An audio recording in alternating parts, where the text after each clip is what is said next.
Saya rasa ini menjadi momentum tepat buat kita. Kita bisa melihat secara gamblang, secara vulgar, secara telanjang, ada musuh bersama di hadapan kita. Dan ini bukan seorang figur, ini adalah sistem, ini adalah tabiat, ini adalah otak, sifat. Bukan, saya tidak membenci Jokowi secara personal. Saya membenci Jokowi dan terah politiknya, karena secara sistem dan politik, secara ideologis, mereka merusak sistem demokrasi kita. Tidak ada alasan untuk kita untuk berdiam diri. Kalau boleh sedikit cerita, besok teman-teman BMKM UGM akan mengadakan sebuah diskusi. Dan di situ kita akan menobatkan Jokowi sebagai alumni paling menjijikan, paling memalukan dari UGM.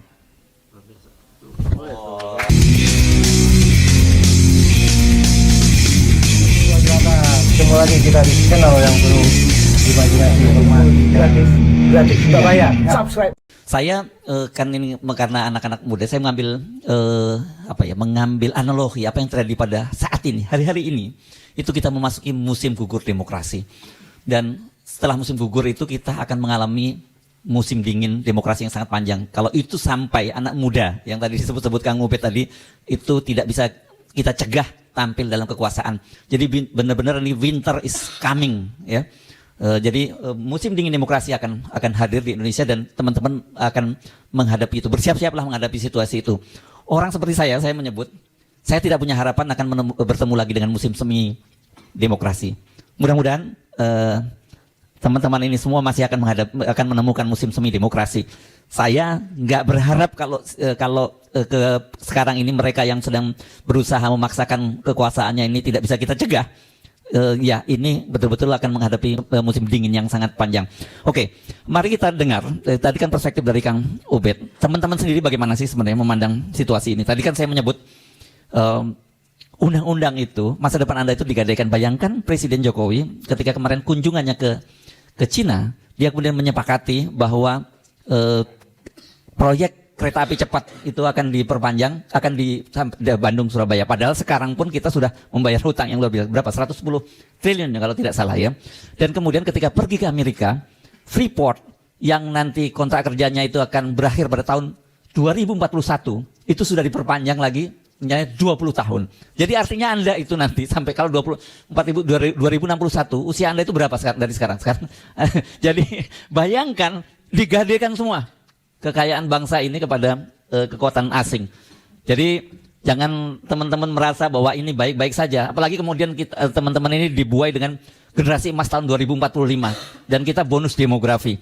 Bagaimana mungkin bonus demografi kalau angka stunting kita itu 5 negara terburuk di dunia. Kemudian tadi IQ kita dengan 78, yang terjadi bukan bonus demografi tapi ilusi dari bonus demografi, karena yang terjadi itu beban demografi, itu yang akan terjadi, bencana demografi. Oke, siapa yang akan memulai dulu? Ini ada aktor yang membuat jebakan Batman ketika soal dinasti ya. Sudah ada korbannya. Partai yang Anda sebut-sebut tadi itu sedang mengusir seorang sahabat saya dari dalam karena dia diminta untuk kalau tidak taat dengan undang-undang silahkan keluar dari gimana? Kita mau siapa dulu? Anda boleh pilih. Mau Gilbran dulu yang namanya mirip-mirip dengan seseorang itu yang kita minta bicara, atau yang lain dulu? Gilbran ya, silakan ya. Oke. Selamat sore kawan-kawan, Kang Ubed dan teman-teman sekalian. Namaku Gilbran Muhammad Nur, bukan Gibran. Kalau Gibran kan anak haram konstitusi. Kalau saya alhamdulillah bisa menang ketua BEM tanpa bantuan paman lah. Sangat menarik ketika kita membahas soal dinasti politik, terutama dalam konteks Jokowi ya.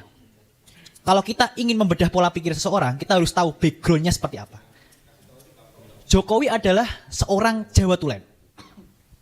Beberapa hari yang lalu diriku sempat menamatkan esai yang ditulis oleh Ben Anderson. Beliau membahas soal falsafah kekuasaan Jawa.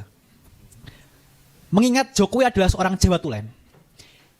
Dan ternyata teman-teman, kalau teman-teman tahu dan Kang Ubed dan kawan-kawan penasaran, dalam falsafah kepemimpinan Jawa, nomor 1 itu adalah kekuasaan. Baru kedua adalah etik.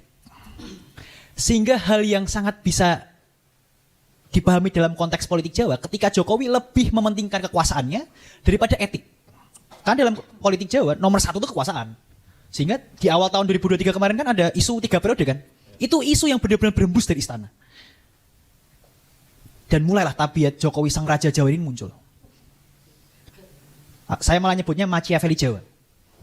Liciknya tuh culas betul dia. Bayangin, dia gagal 3 periode. 3 periode itu isu yang digunakan untuk tes ombak. Apakah masyarakat itu menerima itu atau enggak? Meskipun approval rating beliau adalah 80%, itu bantuan BLT semua. Jadi kalau teman-teman tahu, BLT sekarang itu dimasifkan kembali dari bulan Maret ke Mei, September ke November, dan nanti Januari sampai Juni itu akan ada BLT besar-besaran. Buat apa? Buat pemilu. Ya, diperpanjang ya. Diperpanjang, Bang. Tadinya sampai bulan Maret saja. Maret. Ya? Jadi artinya sebenarnya gini, kita bisa juga menduga berarti mereka sebenarnya nggak mungkin menang 1 putaran, berarti 2 putaran karena bulan Juni. Itu kabar baiknya begitu ya. Karena justru mereka dengan segala infrastruktur yang ada, mereka pun nggak pede untuk menang.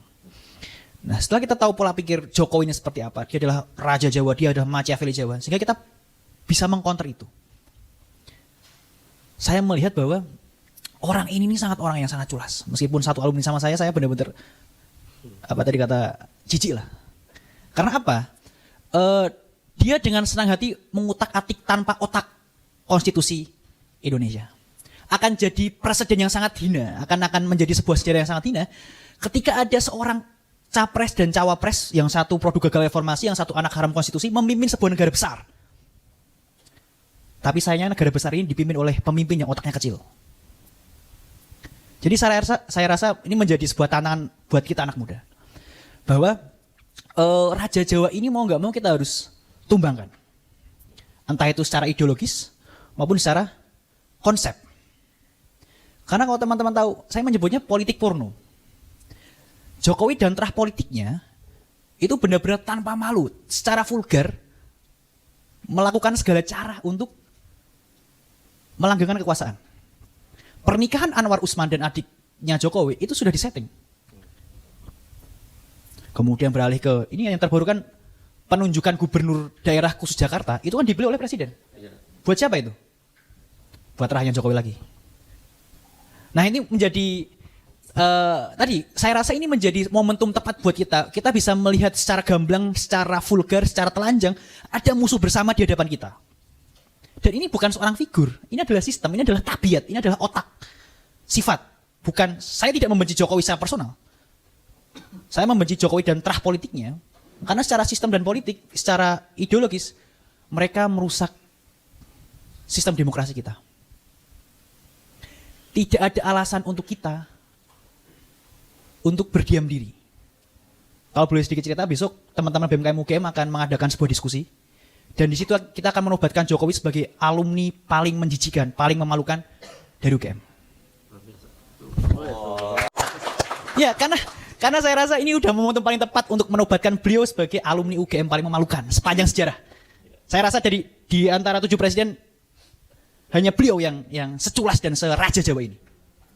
Jadi monggo teman-teman, udah tidak ada alasan buat kita untuk takut.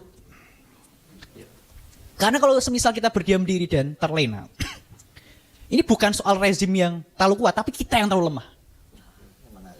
Jadi kalau teman-teman bicara, wah rezim ini terlalu kuat, menggunakan infrastruktur negara untuk mengintimidasi dan sebagainya. Tidak, bukan mereka yang kuat, tapi kita yang melemah. Kita udah melihat satu entitas musuh bersama teman-teman. Jadi saya rasa ruangan yang dingin ini bisa menjadi ruangan yang panas selepas agenda ini selesai. Kita bisa menebar api kemarahan di jalanan. Karena ini udah nggak orde baru bang, ini adalah orde paling baru.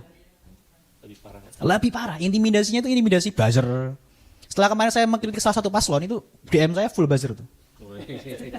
Full buzzer. Nah, saya mengkritik salah satu pasangan calon kan balonnya besar tapi gagasannya kecil. Jadi ayo teman-teman, tidak ada lagi alasan untuk kita untuk diam. Ini warna kita kan beraneka ragam nih kan. Saya rasa ini menjadi wujud bahwa kita adalah entitas yang kuat dan berani untuk melawan kezaliman yang sangat hakiki ini. Begitu bang.